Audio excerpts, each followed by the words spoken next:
Mike McWilliams upstairs. Oh, yeah. Hey, everybody.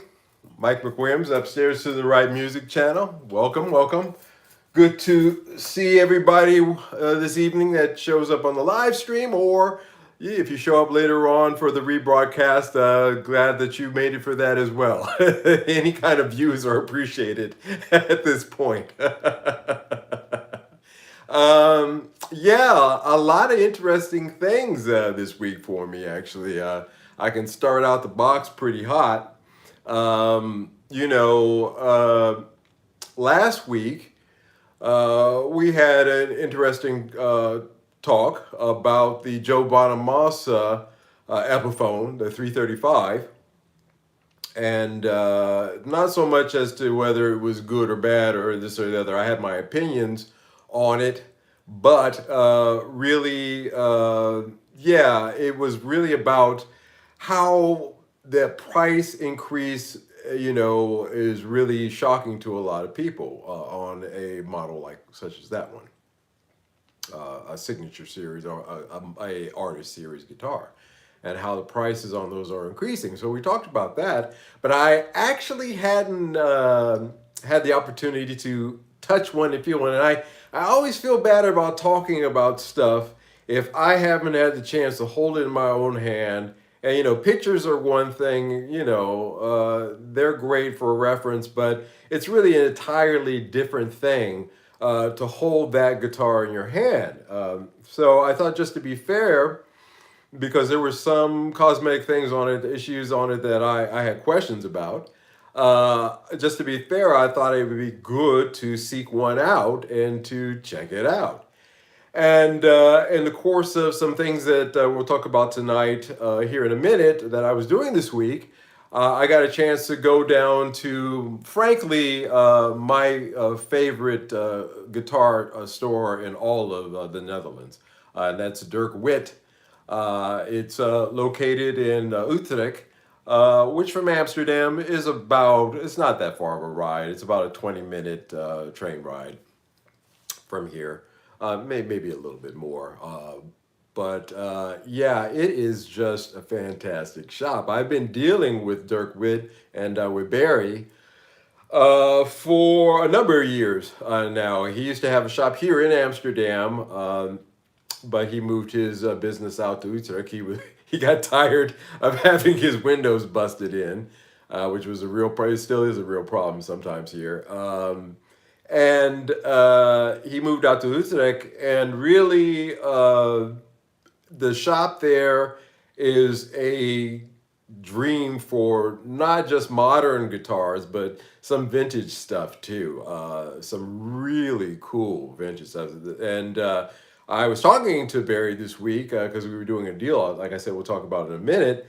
And he agreed to allow me to take a look at the Joe Bonamassa 335. Now, he's an Epiphone and Fender and Squire and Gibson dealer. So he's got a lot of bases covered in that shop. So he actually had it sitting in the window. And so I got the opportunity. I pulled it out of the window, and I sat there with the Joe Bonamassa ES335. Now, holding it in my hands, I didn't plug it in because I was looking at other guitars, but I really wanted to spend at least a few minutes, since I talked about it a little bit last week. I wanted to sit down with it and spend a few minutes just going through it. And I will say this much about it: the feel of that guitar is unlike any Epiphone. It's even just a hair grade more refined than even the 59. They're really starting to refine this. It's a one piece neck, I think, is kind of thing. I don't know what it is. You really wouldn't notice it if you didn't know that.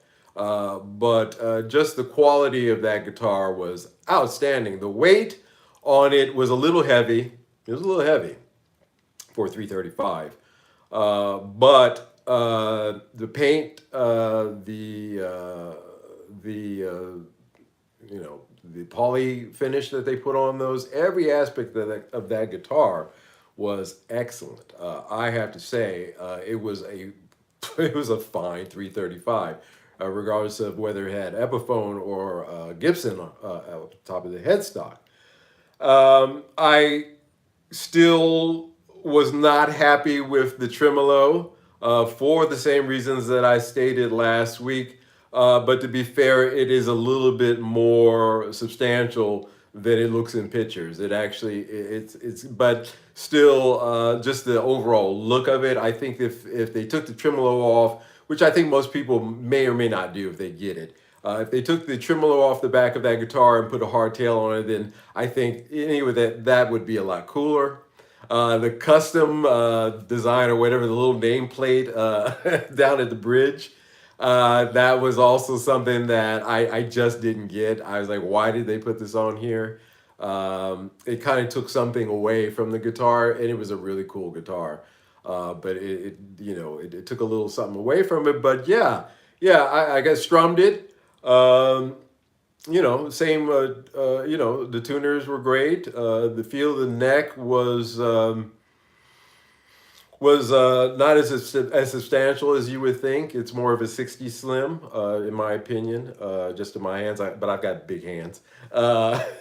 The what else? What else can I say about it? It was just a fantastic guitar. But do I still think it was worth the 13 or 14? I'm sorry, the 1,400 euros here that it's being asked for? And I have to say that there were some Epiphone casinos that I also just and 335s that I picked up in the shop just to compare it with, and the stock Epiphone 335 for about 600 euros or so, maybe five or so hundred bucks in the states, depending upon where you find it. Um, it had a similar feel to it. Of course, it doesn't have the one piece neck and some of the other little things, but I actually dug it better. You can put a set of burst bunkers in it, and you can go to town. And you'd be there, practically be there, just about the same. I don't know if the one piece neck it does make, I don't know, but it's not essential. So yeah, so there was that. Yeah, I got a chance to look at a bunch of stuff there, and what I was doing there was basically making a deal, and so I was doing a trade deal. As you know, I had at this point I had a Marshall Bluesbreaker pedal, original Mark One, and I've had it for quite a while now, and I've been setting up my new pedal board here and running a lot of the different pedals that I've acquired, and really setting up my board to really emulate a good amp. And I think I've achieved that, but I do like to have a little transparent boost in my pedal chain. And I was using that Marshall Bluesbreaker for quite a while, um, and I don't think I talked about it, but maybe I did. But I've had a what I'll call a first generation clone, because this thing is about 7 or 8 years old now, and that's really when, and to my mental knowledge, that's when that whole clone things really started kicking off. And I started using it. It's just a pedal I had sitting around, and I like it a lot better than the Blues Breaker for what I want to do and for the sound that I'm trying to achieve. It works a lot better. So from that standpoint, the Blues Breaker really was an expensive pedal that kind of went on the chopping block here for me, because I thought to myself that I have a hole with me getting rid of my Fender Telecaster not too long ago, in terms of my studio recording sound of having that Telecaster. I've really think that the Telecaster is a working man's guitar. I think that if you really boil it down, it's your best bet for a desert island guitar too. And I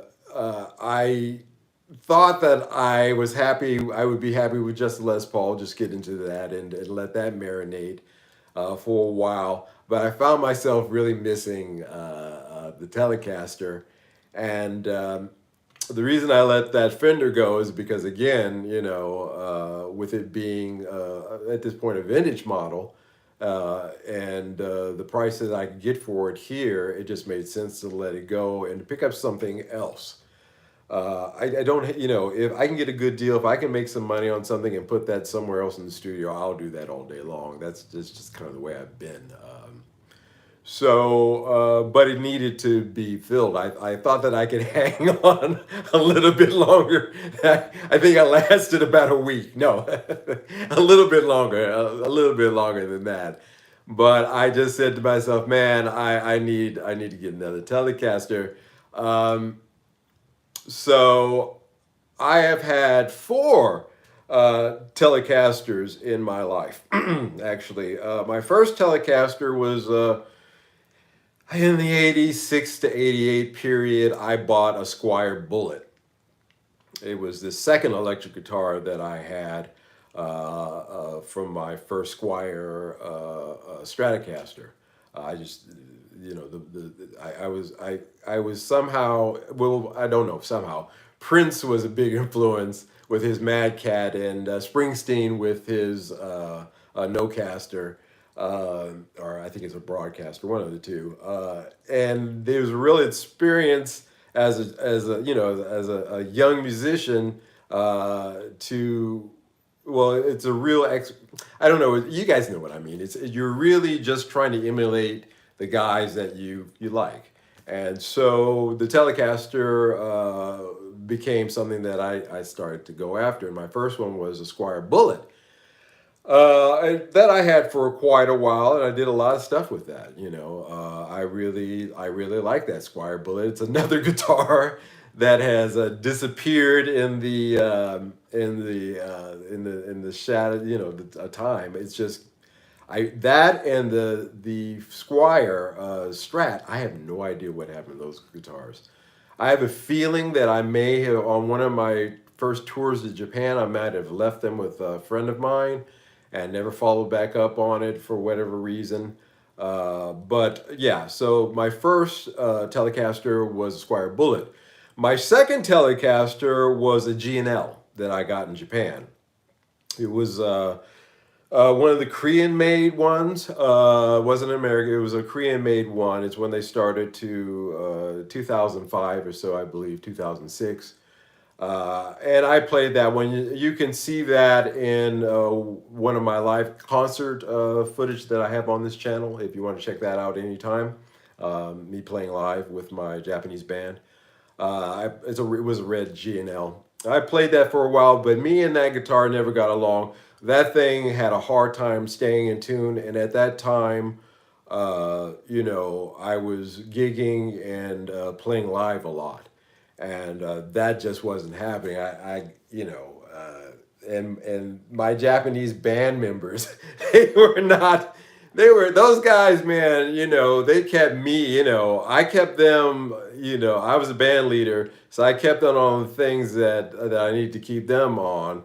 But they kept me on the tuning of that guitar. They were like, man, you've got to get another guitar because that one is not working. So that's when I ended up getting my first Fender Telecaster, and it was a Japanese-made Fender Telecaster. And that Japanese made Fender Telecaster was the one that I really one that I just sold was the one that really I did a lot of work with. I did a lot of recording, a lot of TV commercials. I did. I've talked about that before. A lot of the work I did using that Telecaster, and it's like I said. That's why I said a Telecaster is a workman's guitar. Really, you can play any genre that you really can think of with a Telecaster, and that's just a fact. It's not true of a Strat. That's why I don't get along with Strats. The Strats impart a tone that I love to hear other people play, but for me, it's just not the tone. But the Telecaster is, you can dial it in to really cover a lot of ground, a lot more so. So between those two, I think it's more of the workman's guitar. You may have a different opinion. I'd love to hear it. But moving on, so the Blues Breaker pedal was taken to my good friend Barry Witt down at Dirk Witt Music and Guitar Shop in Utrecht, and I made a deal with him. And I said to him, I will trade you this very well kept Blues Breaker for a certain Telecaster that I've had my eye on for a while. And, Barry's a really tough negotiator, man. I've done quite a few deals with him. And I have to be honest with you, he's one of those few guys that I really like him. He's really a beautiful cat. But when it comes to doing business, the Dutch are very pragmatic. They're pretty tough. And I always have a little bit of dread when I go down him. Because I really think about the deal first. Like, is he gonna be able? I think about him being able to make some money. Am I gonna be able to do all right on it? Is it gonna work before I even present it to him? There's footage, I believe, on YouTube of him with Joe Bonamassa. Speaking of Joe Bonamassa, at his shop when he was located here in Amsterdam. And then they had just got finished doing a deal, and Joe was not happy. He did not, and he said, "Yeah, he just got beat up. And this guy's beating me up." Yeah, that's Barry. But he's a good cat. So I took it down to Barry and I said, "What do you think?" And he said, "Yeah." He said, "Let me have one of my guys check out the Blues Breaker. If it plays well, if it checks out, we can do this deal." And so I picked up my fourth Telecaster in 35 years, roughly. And it's this one right here.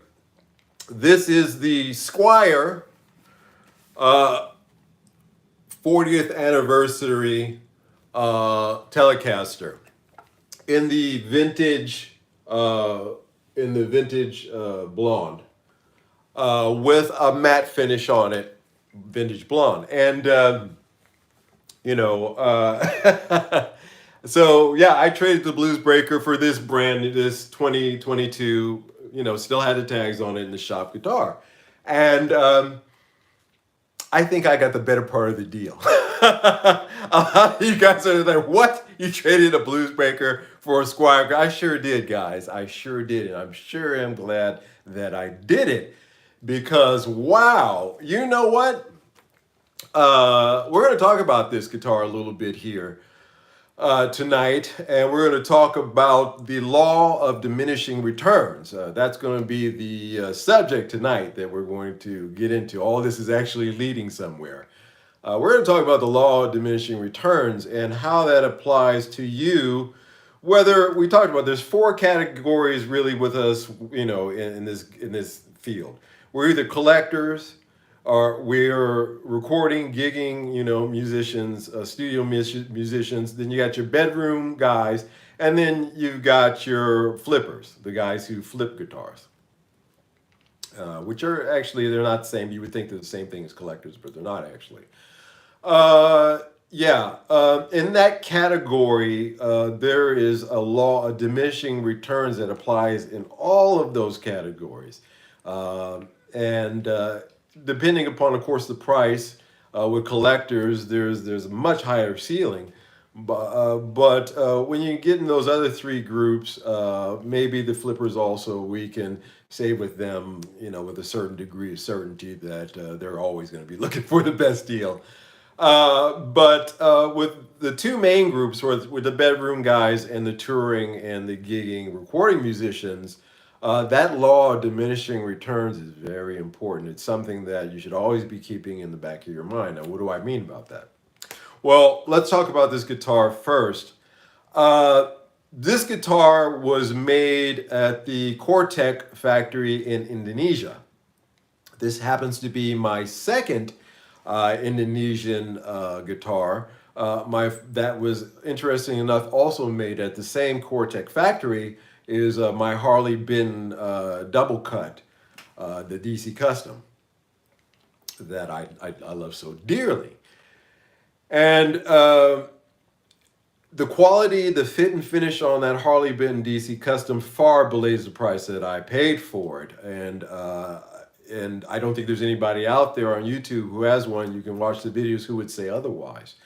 But the thing that really stands out to me is the fit and finish that's coming out of Indonesia. And this guitar is no different from that Harley Benton. When I buy a guitar, before I think about buying one, I do a great deal of research. Really, really, really dig into something. Thank God for YouTube. Thank God for a lot of the articles that are written, a lot of reviews, and just being able to jump online and look something up and really dig into it. And so I looked up not just the pros of this particular 40th anniversary Squire, but also the cons of it, and some of the things to look out for. One of the things that I really, really also enjoyed was to have the ability to go to a music store and to play it first, to touch it first, to go through it first, with the knowledge, beforehand of the problem spots. The problem spots I was looking for, things that people have said in their reviews of these guitars that they found.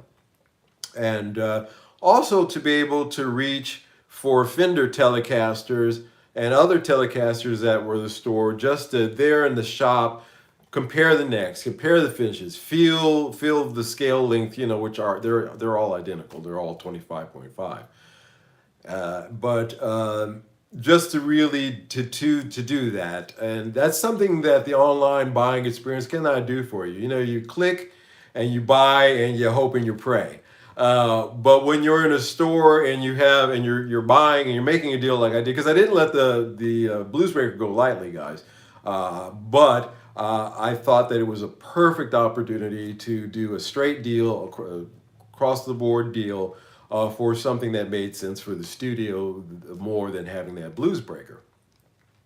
And so, yeah, having that opportunity to be able to really compare this with Fender Telecasters, the Squire 50 Vibe, he had one of those, which is equivalent to this, also made in the Cortec factory. By the way, the Cortec factory in Indonesia also makes PRS guitars, Washburn guitars, most of the Ibanez guitars.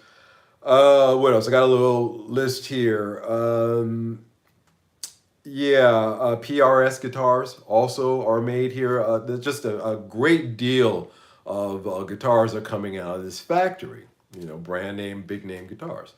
So the fact of the matter is that really, with even in this price range, and by the way, I haven't lost the irony of the fact that last week I was talking about that Joe Bonamassa 335 that people find slightly overpriced. Well, guess what they think about these 40th anniversary Squires? They think that these are slightly overpriced as well. So yes, I do see the irony of that.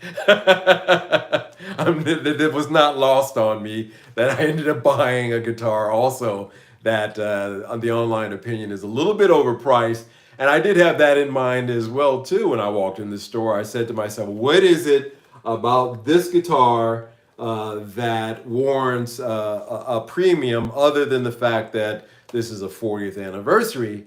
And what I discovered was it's the things that I don't think online that you would find out.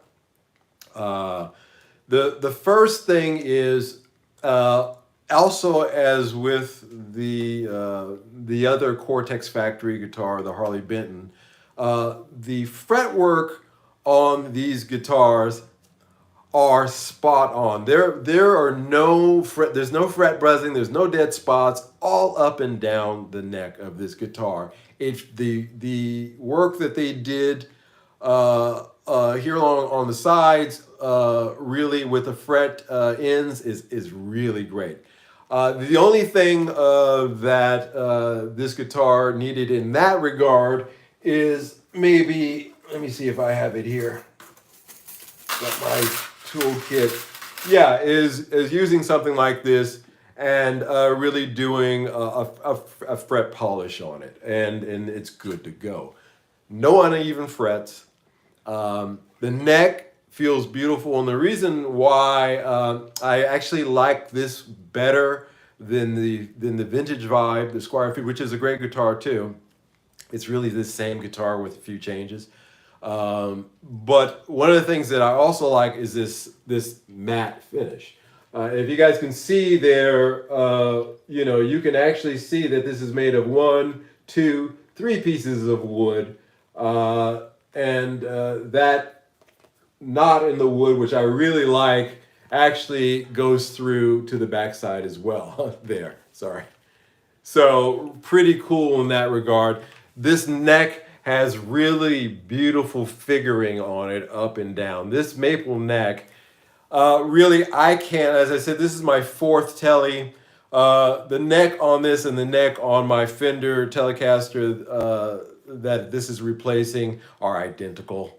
And what makes it really great is this matte finish, because that extends to the neck. The thing about the classic vibe, it has a very kind of sticky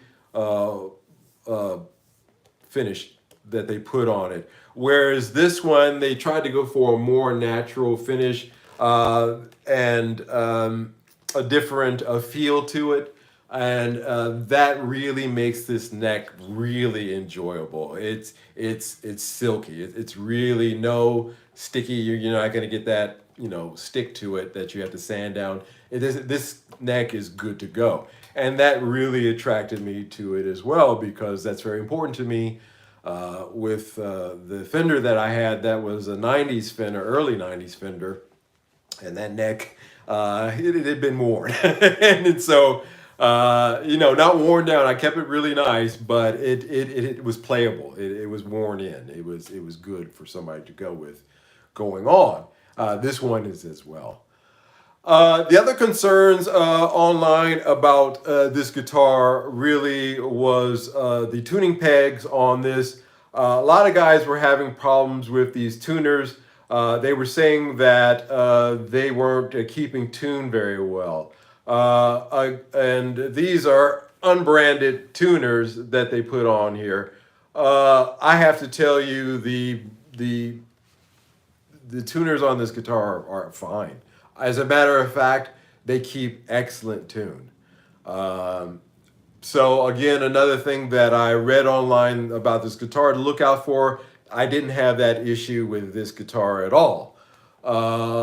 Another thing that really made me happy that I didn't know is that this is a bone nut. As you know, I always put bone nuts on all my guitars. This already comes with a bone nut on it, and that's fantastic. What else can I say about it? Yeah, honestly, there's no, this binding on it, by the way, there's a question, is that real binding? Yes, that's actually real binding on there. And that's one of the reasons why there's a premium put on this guitar over the Squire Classic Vibe. And that's really because to bind something like this, to put binding on something around guitar is a very it takes a lot of time to do, and it's not something that just anybody can do. It needs to be done by somebody who has a lot of experience, and that's not cheap. So yeah, you have real binding on here. So that's one of the first reasons why this guitar is slightly more expensive than its lower priced equivalent to Squire 50s vibe. Again, a fine guitar, but those differences, the different finish that they put on these two guitars, and also the fact that this comes with real binding. And by the way, they did an excellent job with this binding. There's no paint bleed or anything like that all the way around. It's just really an excellent job that they did. Um, guys, honestly, I did, I have all my, tools for setting up here. I've been setting up, myself, doing setups on tellies since the 80s, late 80s, as I just stated earlier. So I did my own little setup on it here at home. Again, the frets are perfect. There's no issues whatsoever with this guitar. Cosmetically, fit and finish, no issues at all that I can find. This is really a fantastic Telecaster, and I can translate from my Fender to this one very easily. It feels very natural to me. Now, the one complaint, actually, the 1.5 complaints that I do have about this guitar, and they're minor. They're two minor ones. The first one is down here. Also, this is pretty cool that this is through body loading. My Fender Telecaster was not as top loading. So this is actually a slight improvement over the Fender that I just gave up. But these saddles right here, these are, I believe, aluminum. And honestly speaking, to get the best out of your Telecaster, the best tone, you really want these to be brass. So the first thing that I'm going to do is I'm going to take these saddles off, and I'm going to replace them with actual authentic Gibson brass saddles. And that's the 0.5 part, because honestly,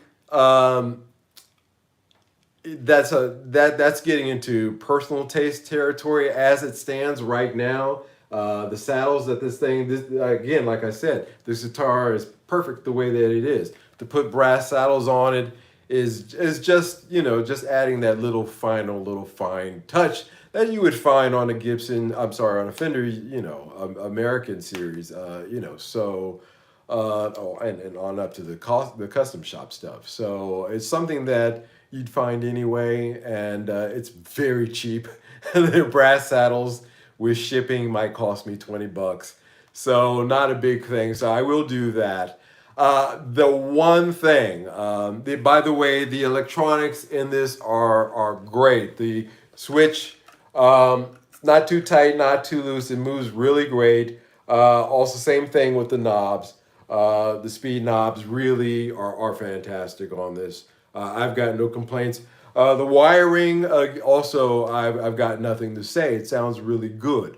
The one thing that I will say about this guitar that I did not like, and that will have to be, it'll have to be addressed,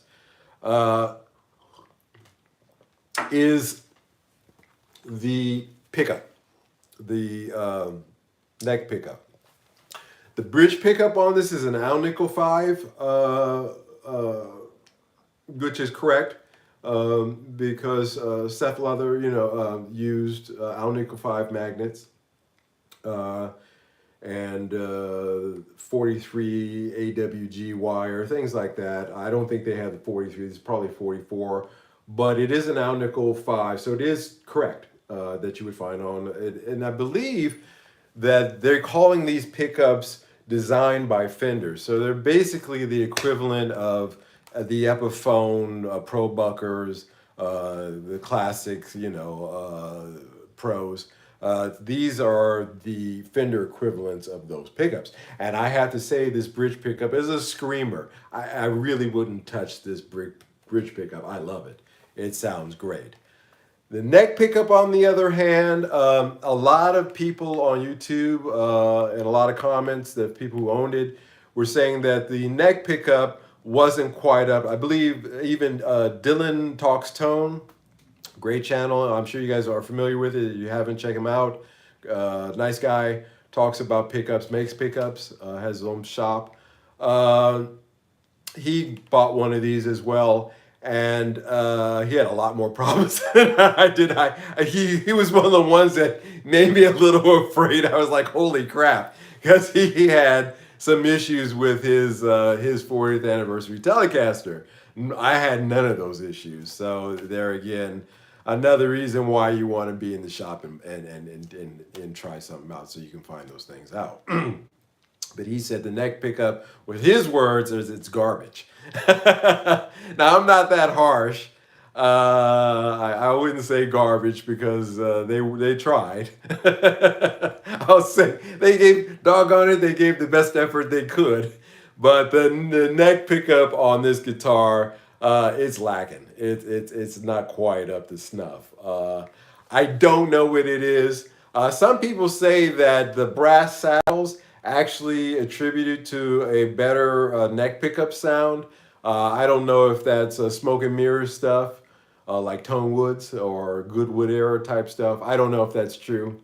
Uh, Brass saddles is part of a Telecaster, so you should have them on there anyway. No, I think in this case, um, because you know you can get a set of mass-produced pickups, and they'll be just like guitars. There'll be some great ones in there, and there'll be some crappy ones in there. But it's very rare that everybody kind of comes to the conclusion that the neck pickup is not great, and they are correct. It is not. So this will be replaced. I was going to show you what I was going to replace it with, but I forgot to bring it in. This will be replaced. So what I'm going to do is, I deal with a company called Q Pickups. They are in Croatia, and they do custom wound pickups, and they make them to historic specs. They do use the 40 AWG wire. They do use the vintage bobbins. They use silver plating, all the stuff that they really took their time to research how Fender and Gibson pickups were made, and to try to recreate them in Croatia as closely as possible, which they can do because the costs are a lot cheaper. So they can actually really do stuff on custom shop, because Gibson just came out with their pickup shop. I attest that the guys at Q Pickup can really give them a run for their money. Those are the guys that I'd get my pickups made, and that they're, as long as they're in business, and I hope that's why I'm mentioning them, because I hope they stay in business, because I can keep getting pickups from them. Their prices are fantastic. So I'm going to have actually an Al Nickel 5 custom pickup that's going to be based on a Nocaster pickup, so early 50s Telecaster pickup, because I like that twanginess in those guitars. So he makes that, by the way. And also, I don't know if you guys can see, but all of the metallic work on the guitar, controls, and everything else are aged. You can see the pickup actually looks scuffed. It's been aged. They do that by using chemicals. It's a chemical aging process. The pickup that Q Pickups will wind for me will also have an aged, cover on it. So that's fantastic. It'll fit right in, and you won't even know it. So that is the next thing that and the only thing that I'm going to do. I'm notorious for doing a lot of modding. Like I said, that 59 Epiphone that I have is no longer. I've modded it up even a step further. So, but with this one, I am really pleased to say that I don't feel, other than that neck pickup and putting in those brass saddles down, I really don't see a need to do anything to this. I really don't. It is amazing how fantastically well put together this guitar is, coming out of the Cortex factory in Indonesia. Again, like I said, they produce a lot of guitars for PRS and Washburn and Ibanez. So it's not a sweatshop in outer Mongolia. They have a little bit of experience, And boy, does it show with this Telecaster. Now, I titled this show, I guess I'm a Squire Epiphone kind of guy. The reason why I titled this show that is because, well, I guess the truth of the matter is I kind of am, you know. This is my second Squire. As I said, I bought a Squire Bullet 35 years ago, some odd years ago. Uh, since then, I've had G&L, which is not, you know, it was a Korean G&L, but the import G&L, but still, you know, it was G&L. So that's considered to be a relatively good Tele style guitar. I had a Fender Telecaster, not top of the line, and the body was made out of basswood, but that's how they rolled back in the early 90s with some of the lower tier models. Still a great Telecaster, light as a feather. And that's the other thing I forgot. The last thing I will say about this Squire 40th anniversary Telecaster is it's light. It came in at 8.17 pounds, so 8 pounds, 1.17 ounces. Or no, 8 pounds, 1 ounce, 0.7. And it's got a great weight to it. It's not heavy. A lot of guys were saying that theirs were, you know, some of them were boats. Again, this one is none of that. It was none of the things that I walked into the store worrying about. It was none of that. And I couldn't be more pleased. It was a great trade. And the same thing with that Epiphone. You know, I've had Les Pauls from Gibson. I've had a few Epiphone Les Pauls. You know, I've played a lot of Les Paul copies, Japanese-made ones, living in Japan, as you can imagine, for 18 years. Um, and really got a good sense for what really is important in an instrument. Now, law of diminishing returns. You take a guitar like this Squire here, for example, which is something that, you know, a lot of people growing up, certainly in my generation, they looked at them as hit and miss. Uh, Mostly the earlier ones have a better reputation, and the Japanese made ones even more so than the stuff that for some reason it was so tight and then it fell apart. It's like a whirlwind relationship. It started out great, but it fell to crap real quick with Squires uh, in the mid '90s, and they got a kind of a bad rap. And now, boy, you'd be really hard pressed uh, when you're standing in a music store and you have this Squire 40th in your hand and you've got the next tier up Fender Telecaster in your hand. You're really asking yourself, hey, you know what? There's some stuff over here, like this one is a synthetic nut. This one is a real bone nut. This one doesn't have real binding like this one. That's a premium, you know. And you start making, and by the way, these necks are dang well the same. If they're not looking at them, they're the same neck, except for this one's got Fender on it, and this one, you know, this one says Squire by Fender.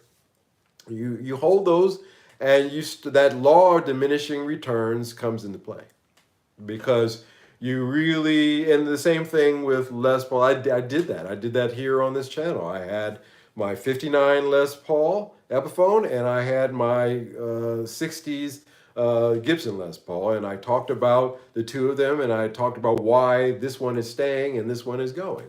I kept the Epiphone, and it was the law of diminishing returns. So to have that law of diminishing returns come into play at this level of guitar is something that I think that we all have in common here. Let's be all honest. A $2,500 or more guitar is something that you're really. That's an investment that that has a lot more depth to it. Not to say that with a lot of people, a $500 guitar doesn't have a lot of weight to it. It does. And I'm not saying it doesn't, but you really got to start thinking at that when you're at that level. If you're, if you're a pro musician and you're touring the world, then of course you can get whatever you want. They give you guitars. Now I'm talking about the two categories that I was discussing earlier: the bedroom guy and the touring and the regular, touring club gig level touring musician and studio musician. And you really have to start considering things like that. And the law of diminishing returns tells you, well, when you're holding those and you're saying, hey, this one really, this Squire really has some accoutrements to it that this Fender does not have, and this makes a whole lot more sense. Then you have to unravel the psyche of commercialism that's been built up into your head since the first Smacks commercial you saw in your diapers. You have to break free of that programming and start looking at an instrument for what it is. And of course, the consideration after that is plugging it in and seeing, sonically, is there something there that justifies the price difference, whereas this one doesn't have the accoutrements, so it must sound better. Yeah, you start making those kind of judgment calls, and the whole Fender, Squire, Epiphone, Gibson thing should go out the window at that point. What you really should be looking for is the best tone bang for your buck. And these days with these Squires, I have to tell you, this 40th anniversary Squire Telecaster is an excellent, fine example. And I've had not only the ones that I've owned, but the ones that I've borrowed and played in countless music stores all over the world for over the last 3 decades plus, 4 decades. Is a fine instrument. You'd be a fool to pass up on it over the next tier up Fender guitar. You really have to, and you really have to break free. There's, of course, there's a lot of pro players out there that play Squires. If we're going to talk about Squires today, sure, and the reason is because they're fine guitars. I was thinking about Mike Rutherford from Genesis. He was on tour, and something happened with his equipment. He couldn't get his regular equipment to come through, and so he went to a local music store, and he picked up an amp, and he picked up a Squire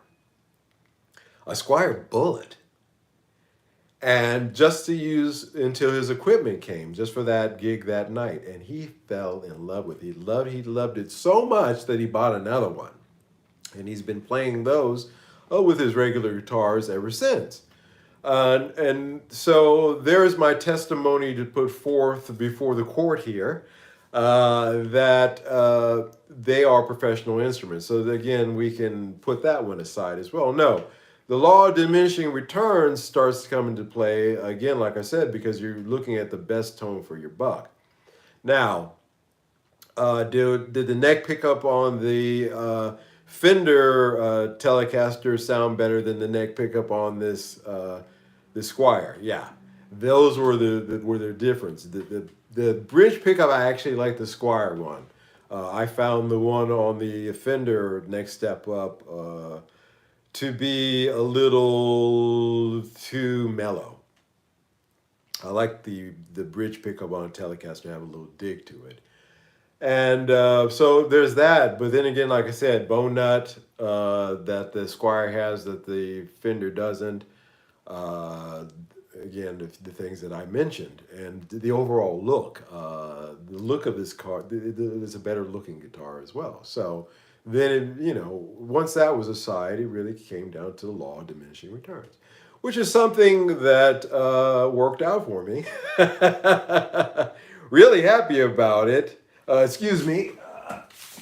Let me see if I've covered everything in my notes. Yeah, yeah, yeah. You know, a good telly is a good telly, and I can honestly say that this is a good telly, and I am so happy with it.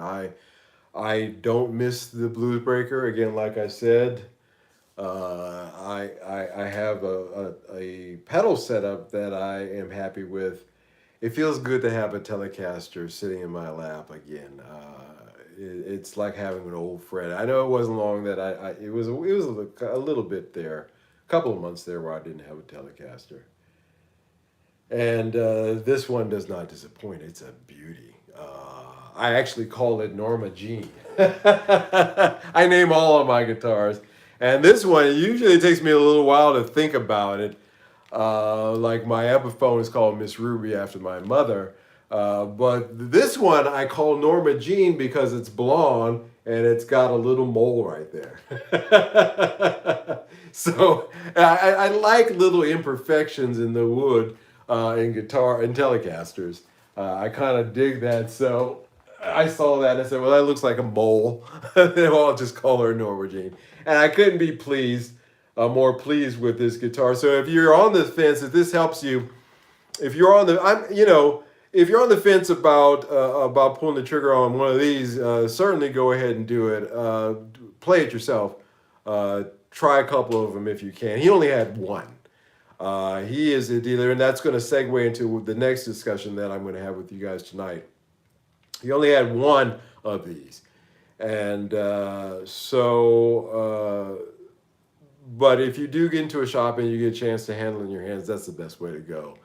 To really find out if guitars for it's got to speak to you too.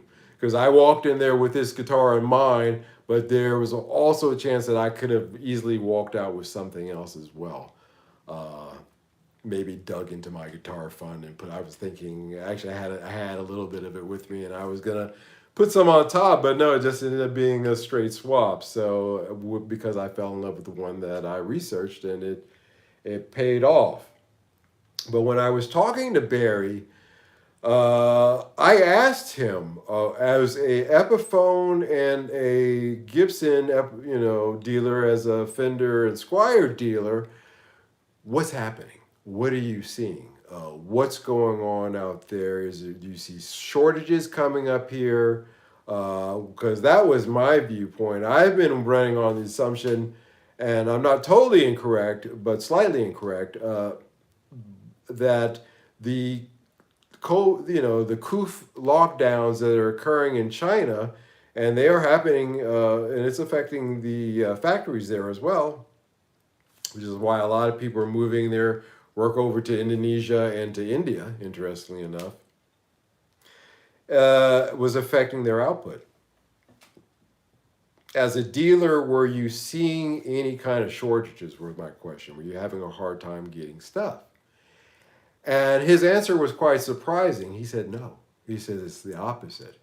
He said all of the manufacturing warehouses, they have to keep them on a certain side of the port or they have to pay taxes on it. So the warehouses that store goods on the outside of the ports of entry into Europe, those are jam-packed with guitars. Once the COVID, they just started flooding because people were putting so much so, he said that a lot of his friends are actually canceling orders because there's such a glut of guitars coming in. I was quite surprised. I was like, wow. And he says, now it's true that with certain models like the 40th anniversary limited ones like that, he can only get one or two at a time, but that was always true with him.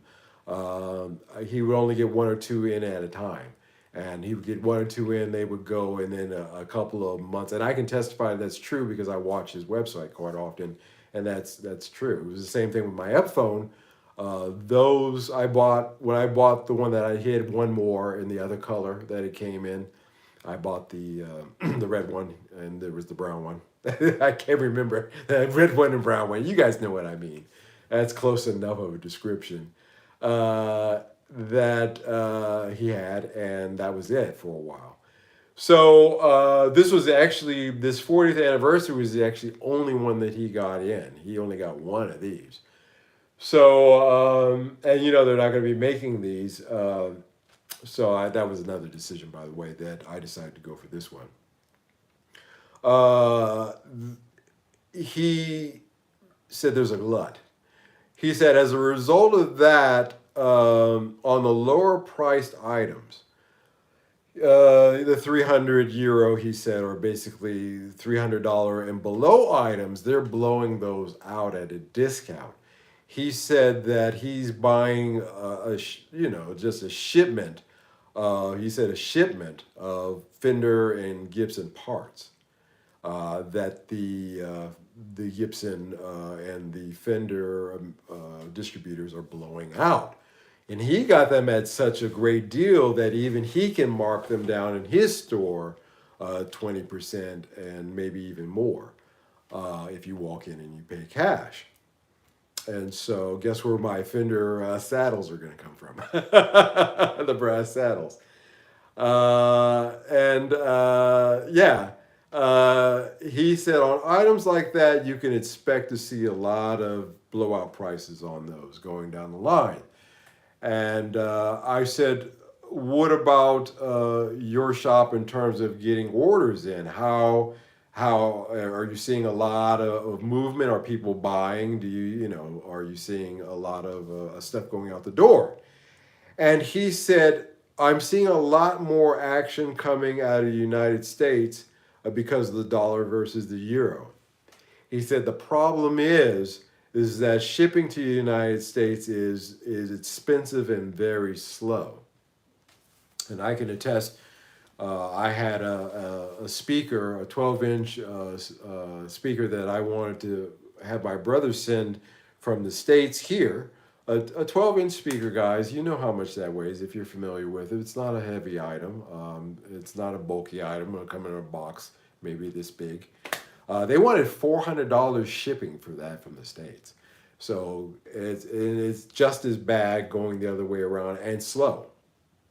So he says that's bothering his business sending stuff to the States because there's a real hang up in shipping, interestingly enough. On this end, there's no shortages. So I found that, but in terms of buyers, I can't remember his reply to European buyers.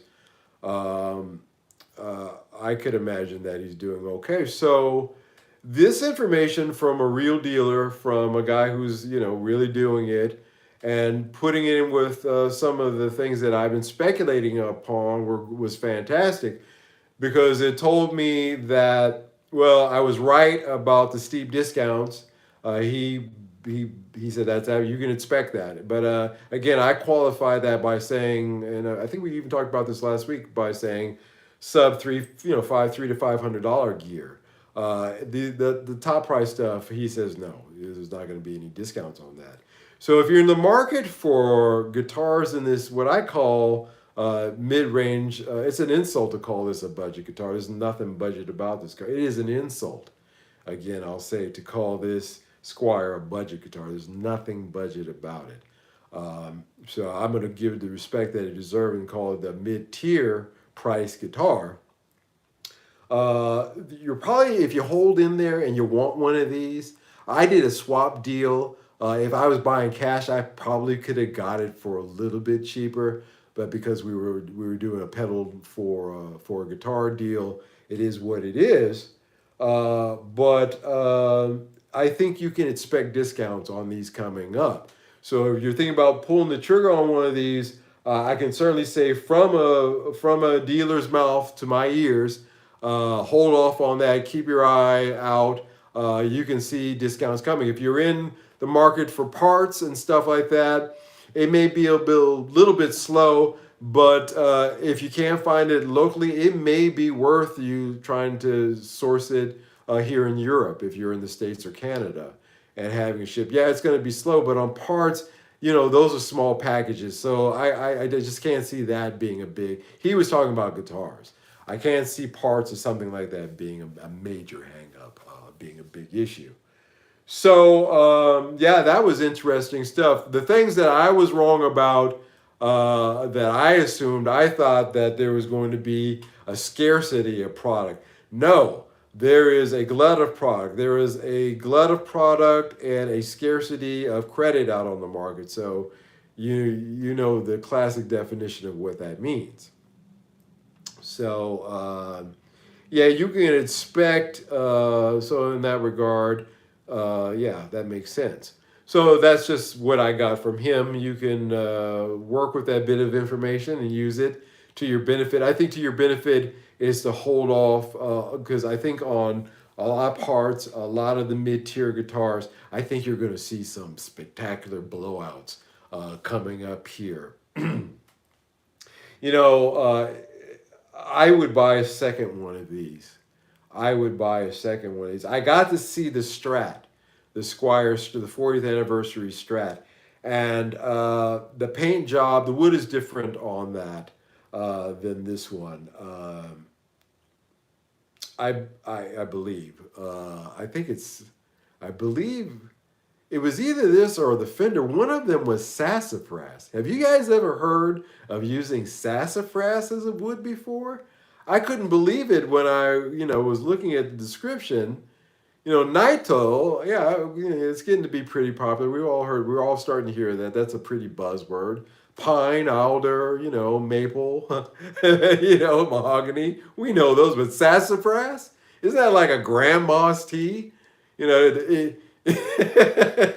can you dip it in water, hot water, make tea out of it? Yeah, sassafras. Dig that. Some Fenders are being made, as I seen them call from. It was either a Fender, something there was sassafras, and I was surprised. But yeah, dig that, just as an aside. But the information he gave to me was along the lines that there are some discounts that are going to be had on certain items at a certain price, $500 or less. You can see discounts coming up for those.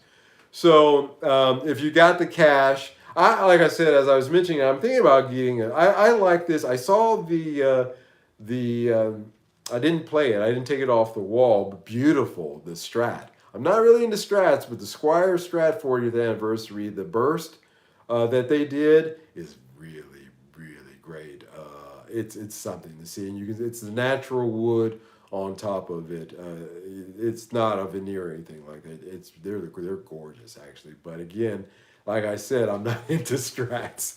But it was gorgeous as well. So that's something I can put out there from a looks department. The Burst Strat 40th anniversary Squire is a beauty. In real life person, it's a beauty.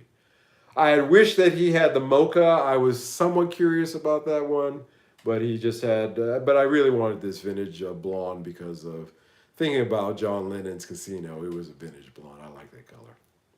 But yeah, take that, guys. Take that information with you, and food for thought. If you got cash, hold on to it. Going into the holiday season, you're going to see a lot of discounts on sub $500 gear, pedals, amps, parts, gears, pickups, things of that nature. It's going to be, and this again is the message that I got from Barry, and he would know.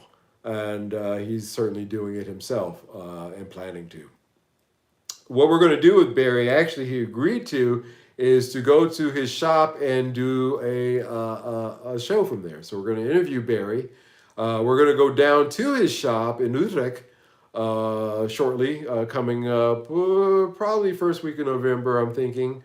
We're going to go down to Utrecht, and I'm going to show you the shop. And we're going to take a look at some of the stuff that he has down there. And I think you're going to agree with me. It's an awesome guitar shop. So I can't wait to have you meet Barry. Again, like I said, a fantastic guy. And for you to take a look at that shop. And we'll take a look at some really exciting Fenders and Gibsons and Epiphones and some Gretches too. We'll look at a lot of stuff down there. So that's coming up. I'm trying to debate whether or not I'm going to do a review show on this Squire this week. You would think that the natural step for me to do is to do a full review on this Squire. But for some reason, these 40th anniversary Squires are just not, they're just not a popular thing. If you look at the videos that have been done on them, even a channel like Alderton Anderson's in the UK, not a lot of views on these, not a lot of interest in these. I think those Squire 50 vibe guitars came out and just really blew the water on, great guitars that you could have for a fantastic price. And they sold a lot of those. And those, like I said, I played one alongside with this one right here. And there's some differences, but they're essentially the same guitar. Great guitar for a great price. I mean, wow, But I think these 40th anniversary ones, they did it in two chapters. First, chapter one was the blinged out ones where they had the gold hardware and the gold scratch plates and all that. And chapter two, I think in June, so that was March or so, they released those, March, April. And then June, July, they released this vintage line. And I think from a consumer standpoint, it's just something that people were like, hey, well, I just bought, the Squire Classic Vibe and I'm happy.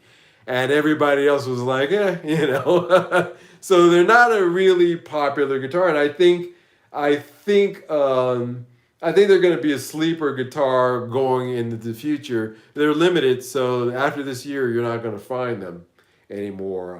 I don't know. I don't think Barry said he's going to get another one. I think this was it. So I know that, at least in this neck of the woods, the guys that I know, this was it for here. But which again makes it interesting to me. But I just think that there's not a lot of interest. So I'm not so sure if it's worth doing a review. If you guys watch this show on the rerun and you're watching it now, down in the comments section, give me your thoughts as to whether or not you'd like to see a full review. I'd like to do it, but my shows don't get a lot of views as it stands. I don't know if I want to kick that particular rock. I guess I will. I'll talk about it. Yeah, I'll do it. Yeah, just these guitars for some reason aren't the sensation that I think Squire was hoping for, which is a shame.